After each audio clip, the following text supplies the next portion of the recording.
Hello and good afternoon, everyone. This is Neil, Simple Futures Wednesday midweek market update.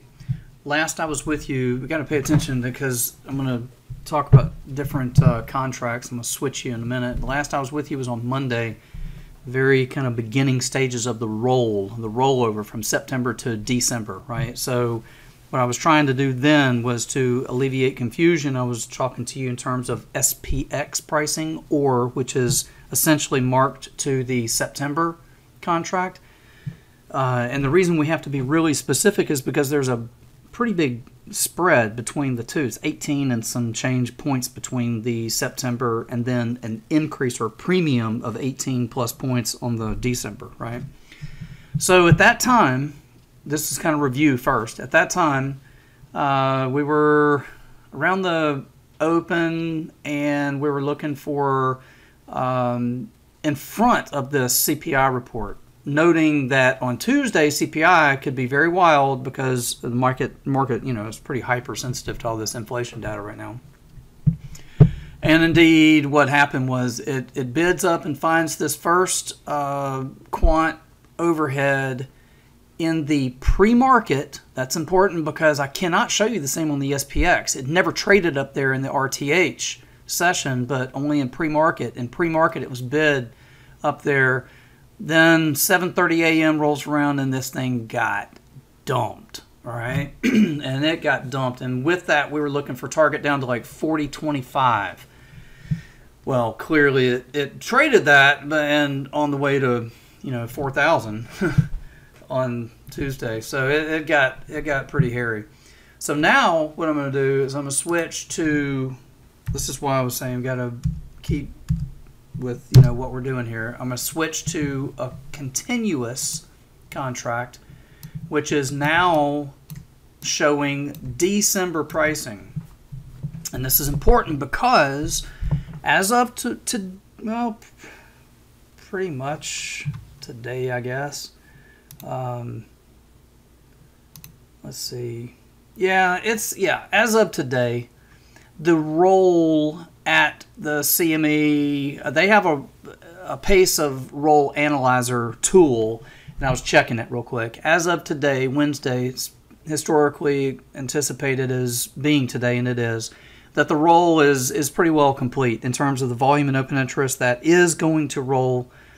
It's done. The rest of it remaining about 20% is left historically to cash settle. So when that roll analyzer tool reaches 80%, that is 100%. The remaining 20 just kind of cash settles. So here we are now with a December contract, and what I want to point out to you here is of the price to use, really as like over under. This is the important price down here. It's 40.11, 40.10.11. It's really 40.11, but that's being kind of specific. So just 40.10.11. All right.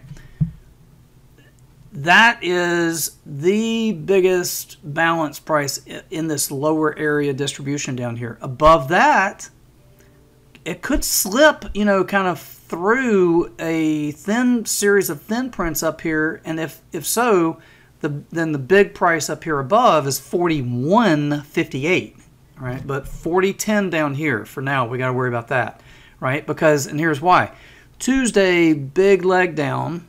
Wednesday, little breather. I could see this is looking. It finished kind of firm today. I could see this being kind of decent for an uptick that tests it. I think it really has a chance of reaching up here and testing this 40.10 to decide. That's the spot. All right, that's the spot that's going to tell us over, under, higher, or lower from there. Because with this initial rather energetic, kind of a swift push down, we get a little retracement against that. It gets stuffed and rolls. Then the next 40.10 is the spot. Okay, and then if it rolls off of that, then it would be for a continuation of this first leg Tuesday, down leg, uptick, roll. It would be down next to about right there, 38, 70, 75. I think it's 75, but 38, 70, 75 down here. That'd be the next. That's the next bearish target. Okay, so it looks bearish from the Tuesday push, but after a big push like that, it's pretty common to get an uptick, kind of retrace against that, find some overhead, and then move for the extension of the initial leg, right?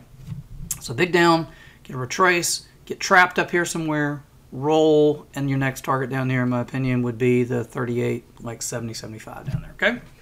That's what we got. Tomorrow we got more news, got retail sales, and then Friday there is the University of Michigan consumer sentiment, as well as the end of quarter options expiration. Okay, good trading.